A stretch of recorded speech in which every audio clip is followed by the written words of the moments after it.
ए set B set का subset है, तो हमें इतना ही पता है ना कि ए सेट के सारे एलिमेंट बी में प्रेजेंट है, तो दोनों पॉसिबिलिटी कवर कर लिया ना। ऐसा भी हो सकता है कि ए सेट के सारे एलिमेंट बी में प्रेजेंट हो, ए बी इक्वल नहीं हो। ये भी हो सकता है कि set A set B equal हो। ठीक है, इसको मिला के ऐसे लिख लिया। ये आईटी के पॉइंट ऑफ व्यू से, बोर्ड के पॉइंट ऑफ व्यू से ये हटा देगा इक्वलिटी साइन यहाँ पे।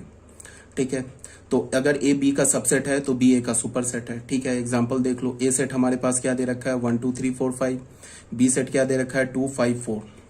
तो यहाँ पे क्या है हमारे पास, बी जो है वो ए का सबसेट है। देख लो कैसा सबसेट है, प्रॉपर सबसेट है। तो तुम चाहो तो इसको हटा दो। अच्छा, एक बात और जानते हो ना कि अगर मैंने ऐसे लिख दिया कि 2 इज ग्रेटर देन 1 तो ये भी सही है, and 2 is greater than equals to 1 तो ये भी सही है। ये क्यों सही है, ये ऑलरेडी मैंने बता रखा है। इसके बीच में ऑप्शन होता है, और होता है, तो इसका क्या मतलब है 2 इज इक्वल टू 1। तो ये तो गलत है, बट ये सही है, तो फिर ये सही है। तो मैं अगर इक्वल लगा दूं तो ये गलत नहीं हो जाएगा। 2 इज ग्रेटर देन 1 ये भी सही है, 2 इज इक्वल्स टू 1 ये भी सही है। तो अगर हमें पता है, जैसे यहाँ पे देखो, यहाँ पे हमें पता है कि बी सेट ए सेट के इक्वल नहीं है, तो तब भी मैंने अगर ये इक्वलिटी ऐसे साइन लगा दिया ना तो भी ये गलत नहीं होगा। ठीक है, ये भी करेक्ट लिखा हुआ है। तो बी सेट ए सेट का क्या है, सबसेट है, तो ए सेट क्या हो गया, बी का सुपर सेट हो गया। ठीक है, अब हमें पता है कि नेचुरल नंबर जो होता है वो जेड का क्या होता है, एक प्रॉपर सबसेट होता है। तो जेड क्या होगा, नेचुरल नंबर का सुपर सेट होगा। ठीक है, अगर मैं यहाँ पे इक्वलिटी लगा देता ना दोनों केस में तो भी ये गलत नहीं होता, तो भी ये करेक्ट होता। ठीक है, अब आ जाओ comparability of sets. Two set comparable कब होगा, मतलब दो सेट को कंपेयर कब करेंगे। Two set A and B are said to be comparable if either A is a subset of B or B is a subset of B or B is the subset of A और A is equal to B। दो set comparable कब होगा, मतलब दो set को compare कब कर सकते हैं हम, जब A सेट B का सबसेट हो या B सेट A का सबसेट हो या दोनों सेट इक्वल हो। मतलब क्या होगा, जब भी हम बोलेंगे कि दो सेट है ना आपस में कंपेरेबल है, कंपेरेबल बोलने का मतलब कि उसको कंपेयर कर सकते हो। तो कंपेयर तभी कर सकते हो या तो वो एक दूसरे का सबसेट हो या तो इक्वल हो। अगर वो एक दूसरे का सबसेट भी नहीं है, इक्वल भी नहीं है, तो वो कंपेरेबल सेट नहीं होगा, उसको तुम कंपेयर नहीं कर सकते हो। ठीक है, ए सेट हमारे पास क्या दे रखा है 1 2 3, बी सेट क्या दे रखा है 2 3 6 7। तो देख लो, ए सेट बी सेट का सबसेट नहीं है, बिकॉज ए के सारे एलिमेंट बी में नहीं है। वन एलिमेंट है ए में बट बी में नहीं है। बी सेट ए का सबसेट नहीं है और ए सेट बी सेट का इक्वल भी नहीं है, तो इनकंपेरेबल सेट्स है ये। ठीक है, ये क्या सेट है, इनकंपेरेबल सेट्स है, इसको कोई कंपैरिजन नहीं है। बस ये बच्चों एक डेफिनेशन है, याद करो ये, मतलब एक बार सुन लो, बोल भी जाओगे तो कोई प्रॉब्लम नहीं है। ठीक है, ये पूछेगा नहीं कि define when two sets are comparable, दो सेट्स कब कंपेरेबल होगा इसको डिफाइन करो, ये कभी पूछेगा नहीं। बट एक बार सुन लिया, सेट ए 1 2 3 दे रखा है, सेट बी क्या दे रखा है 1 2। अब यहाँ पे देखो बच्चों क्या है, बी सेट जो है ए सेट का सबसेट है। कैसा वाला सबसेट है, प्रॉपर सबसेट है। तो अगर एनसीईआरटी होता तो एनसीईआरटी कैसे लिखता प्रॉपर सबसेट को, यहाँ पे तो हमें दिख रहा है ना कि बी सेट जो है ए सेट का प्रॉपर सबसेट है, तो एनसीईआरटी कैसे लिखता है, ऐसे बी सेट ए का प्रॉपर सबसेट ऐसे and B is not equals to, NCERT ऐसे लिखेगा। ठीक है, आईआईटी होगा तो आईआईटी में ऐसे लिखेगा। ठीक है, ये हमारा एनसीईआरटी बोल रहा है कि प्रॉपर सबसेट है और आईआईटी में ऐसे बोल रहा है प्रॉपर सबसेट है। ठीक है, अब आ जाओ प्रॉपर्टीज ऑफ सबसेट्स।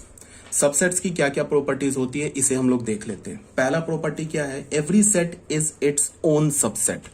जितने भी सेट होते हैं ना वो खुद के सबसेट होते हैं। क्यों होते हैं, सिंपल सा लॉजिक है, ए सेट का सबसेट है, where A is any set. क्यों, बिकॉज ए सेट के सारे एलिमेंट सेट ए में प्रेजेंट है, तो ऑब्वियस ये बात है ए सेट बी खुद का क्या हो जाएगा, सबसेट हो जाएगा।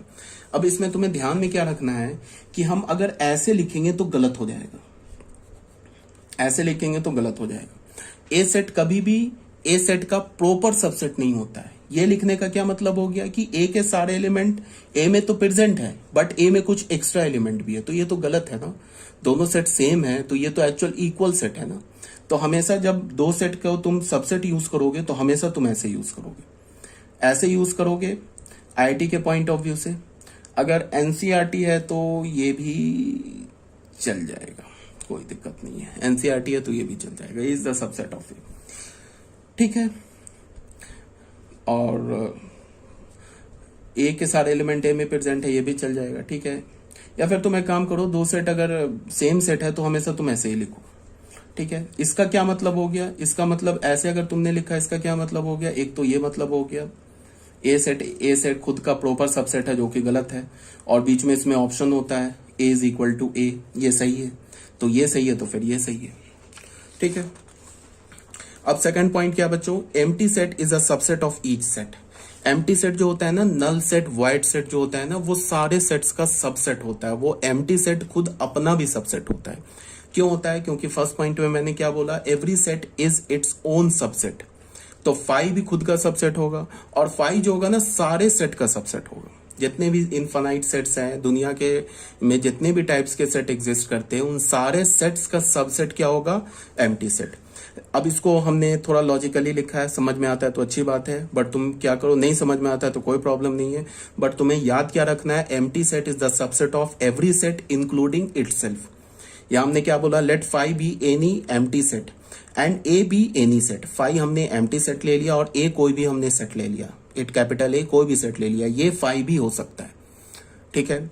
Since five has no element, phi में तो कोई एलिमेंट नहीं होता है, फाइव जो सेट होता है, एम्प्टी सेट होता है, उसमें कोई एलिमेंट नहीं होता है। Therefore we can say that there is no element in five which is not in A. अच्छा, इसका क्या मतलब हुआ कि अगर मैंने बोला कि ए सेट बी सेट का सबसेट है, तो इसका क्या मतलब हो गया कि ए सेट के सारे एलिमेंट बी में होंगे। इसी बात को मैं क्या बोल सकता हूं कि ऐसा ए सेट में कोई भी एलिमेंट नहीं है जो कि बी सेट में प्रेजेंट ना हो।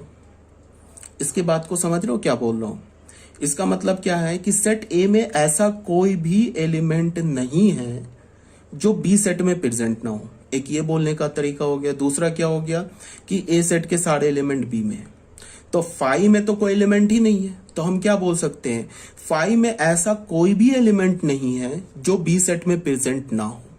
इसका क्या मतलब हो गया, five is the subset of A. जैसे मैंने क्या बोला कि ए सेट बी सेट का, ए सेट जो है वो बी सेट का सबसेट है। इसका क्या मतलब हो गया कि ए सेट के सारे एलिमेंट बी में है। इसी बात को मैंने क्या बोला, ए सेट में ऐसा कोई भी एलिमेंट नहीं है जो बी सेट में ना हो, ठीक है। तो ये दोनों एक ही बात है, ठीक है। ए सेट का में ऐसा कोई भी एलिमेंट नहीं है जो बी में ना हो। इसका क्या मतलब हो गया कि ए सेट के सारे एलिमेंट बी में, ठीक है। अब आ जाओ, अगर मैंने बोला फाइव जो है वो ए का सबसेट है, तो इसको मैंने क्या बोला कि फाइव सेट में ऐसा कोई भी एलिमेंट नहीं है जो बी सेट में, या सॉरी ए सेट में ना हो। इसका मतलब क्या हो गया कि five is the subset of A, ठीक है। Since five has no element, therefore we can say that there is no element in five which is not in A, hence each element of phi is an element of a, implies phi is the subset of a। phi क्या हो गया, a का subset, ठीक है। Clear होनी चाहिए बात। तो तुम्हें याद क्या रखना है, अगर मेरी ये बात नहीं समझ में आई ना, ऐसे कोई टफ नहीं है।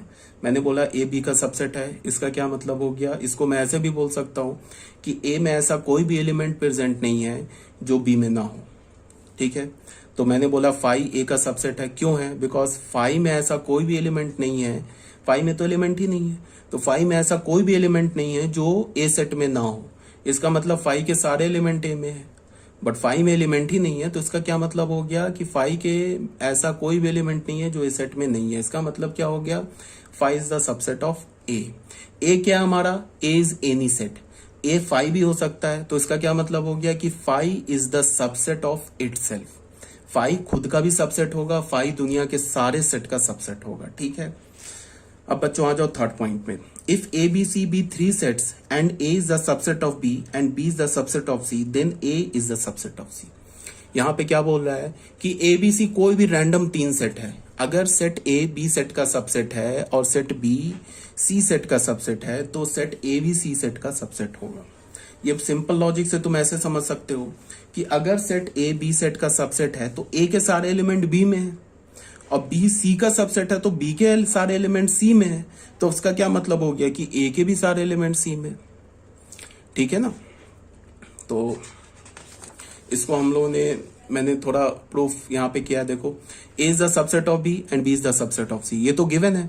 तो हमने क्या बोल दिया कि लेट एक्स, कोई भी रैंडम एलिमेंट ए का उठा लिया, एलिमेंट ऑफ ए, तो एक्स अगर ए का एलिमेंट है तो एक्स बी का भी एलिमेंट है, क्यों, बिकॉज ए बी का सबसेट है। तो x element of a implies x element of b, क्यों, बिकॉज ए बी का सबसेट है। यहाँ पे ये इक्वल लिखने का क्या मतलब है कि ए बी इक्वल भी हो सकता है और ए बी का प्रॉपर सबसेट भी हो सकता है। तो अगर एक्स बी का एलिमेंट है तो एक्स सी का भी एलिमेंट है। क्यों? बिकॉज बी सी का सबसेट है। तो हमने क्या, यहां से हमें क्या पता चला कि एक्स ए का एलिमेंट है, और फिर हमें क्या पता चला कि एक्स सी का भी एलिमेंट है। फॉर ऑल एक्स, एक्स क्या है हमारा, सेट ए का एलिमेंट। तो अगर एक्स ए का एलिमेंट है तो एक्स सी का भी एलिमेंट है, तो इससे क्या पता चला, ए सी का सबसेट हो गया। ठीक है, अब बच्चों आ जाओ फोर्थ पॉइंट पे।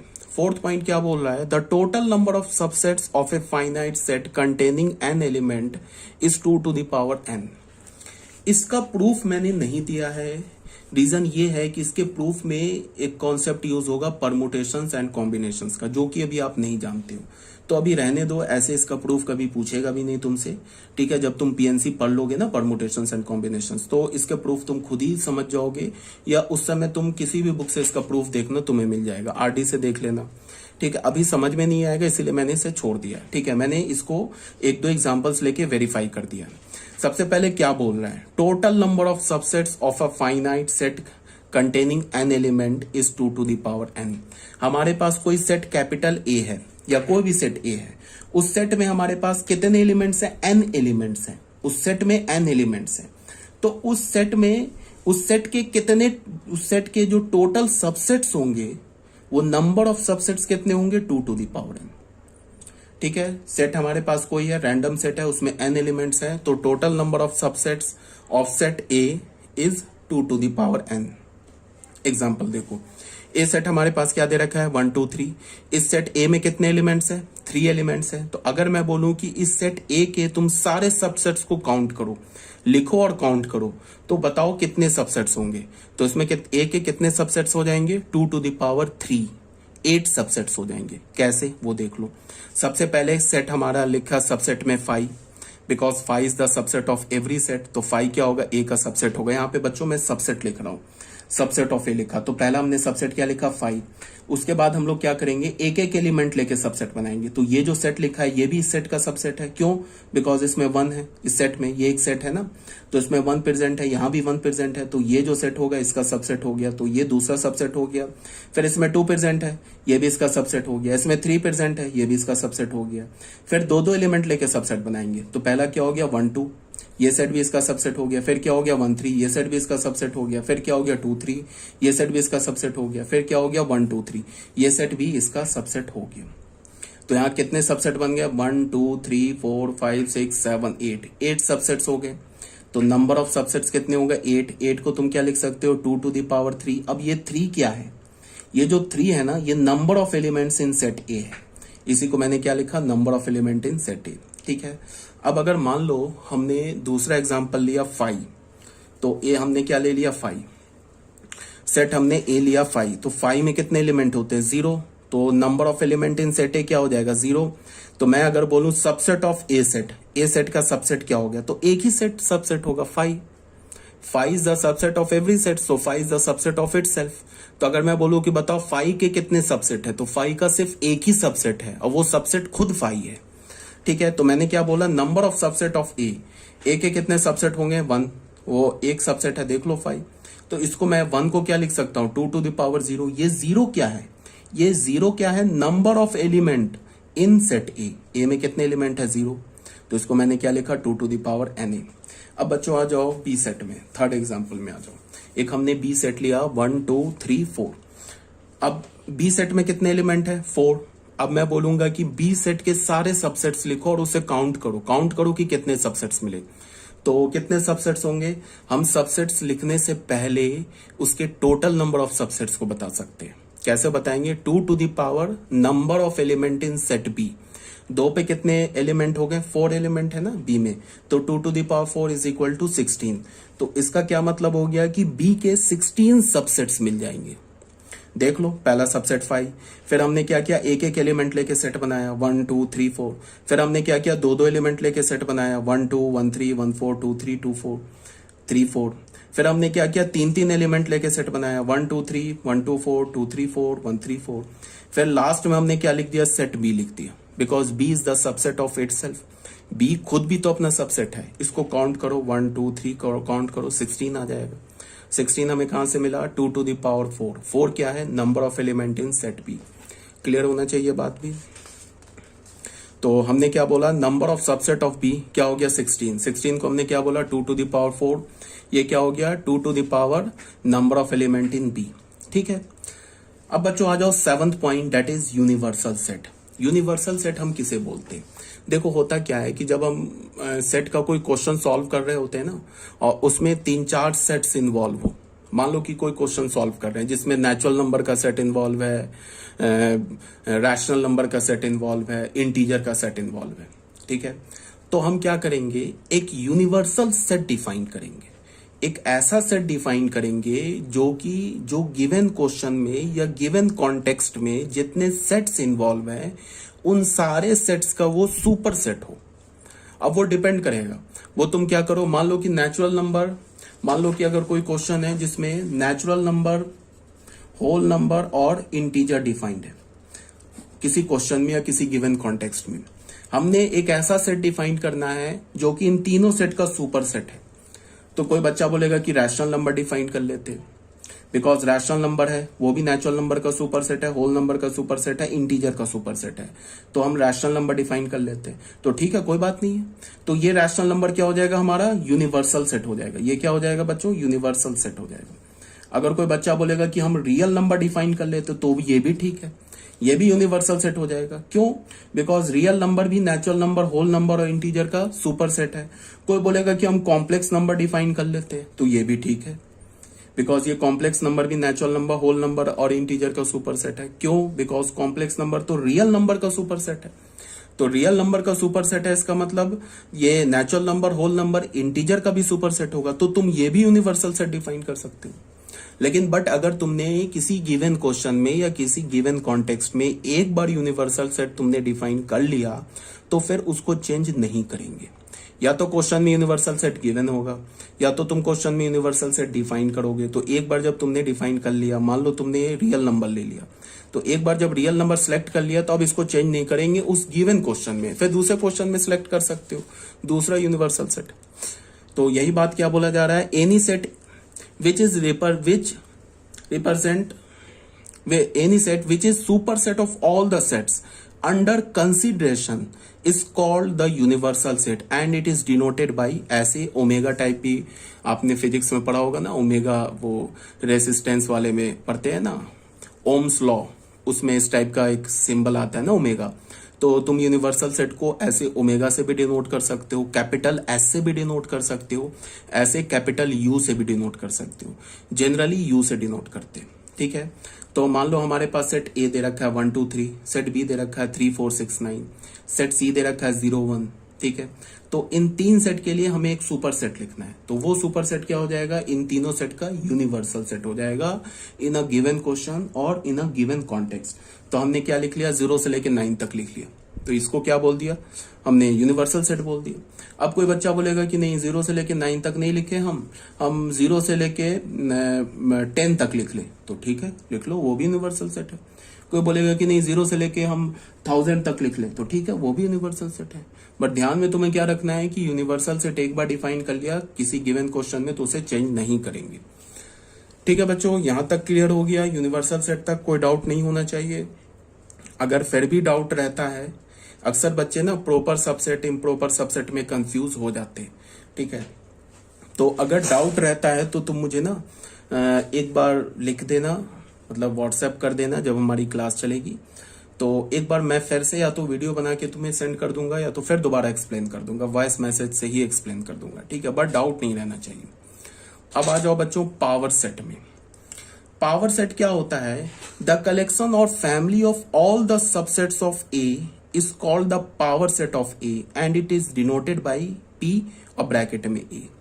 पावर सेट का क्या मतलब है कि हमारे पास कोई भी सेट ए है, A is any set, null set भी हो सकता है, फाइनाइट सेट भी हो सकता है, इन्फानाइट सेट भी हो सकता है, कोई भी सेट ए है। उस सेट ए के जितने भी सबसेट्स है ना, ए सेट के जितने भी सबसेट्स हैं उन सारे सबसेट्स का सेट बना लो तो वो ए सेट का पावर सेट हो जाएगा। फिर से एक बार, ए सेट के जितने भी सबसेट्स हैं ना उन सारे सबसेट्स का सेट बनाओगे तो वो ए सेट का पावर सेट हो जाएगा। अभी से एक्सप्लेन कर रहा हूं, और सिंबॉलिकली हम लोग क्या लिखेंगे, पावर ऑफ ए को क्या लिखेंगे, the set of all x where x belongs to capital x किसे रिप्रेजेंट कर रहा है, सबसेट ऑफ ए सेट। अगर हमने पावर सेट लिखा इसका मतलब उन सारे एक्स का सेट लिखो, एक्स क्या हमारा ए का सबसेट है, उन सारे एक्स का सेट लिखो जो ए का सबसेट है, उसे हम क्या बोलेंगे, ए सेट का पावर। उसे कैसे रिप्रेजेंट करेंगे, पी ब्रैकेट में ए। 10 अगर कैपिटल एक्स एलिमेंट है पावर ए का, if and only if x जो होगा वो ए का सबसेट होगा। अच्छा एक बात बताओ, मैंने पावर में क्या बोला, पावर में मैंने बोला ए के सारे सबसेट्स का सेट बनाओ। तो ए के सारे सबसेट, तो सबसेट तो सेट है ना, तो पावर ए का जो एलिमेंट होगा वो क्या होगा, वो एक सेट होगा, सेट। और कैसा सेट होगा, ए का सबसेट। ठीक है, पावर ए के एलिमेंट की बात कर रहा हूं, पावर ए जो सेट होगा ना उसके जो एलिमेंट्स होंगे वो एलिमेंट क्या होंगे, ए के सबसेट। ठीक है, और सबसेट क्या होता है हमारा, सेट होता है। तो 10 हमने क्या बोला, कैपिटल एक्स किसे रिप्रेजेंट कर रहा है, सेट को। ये कैसा सेट है, ये ए का सबसेट है। तो अगर ये कैपिटल एक्स ए सेट का सबसेट है तो पावर ए का एलिमेंट हो जाएगा, if and only if x is the subset of A. Clear है ये बात।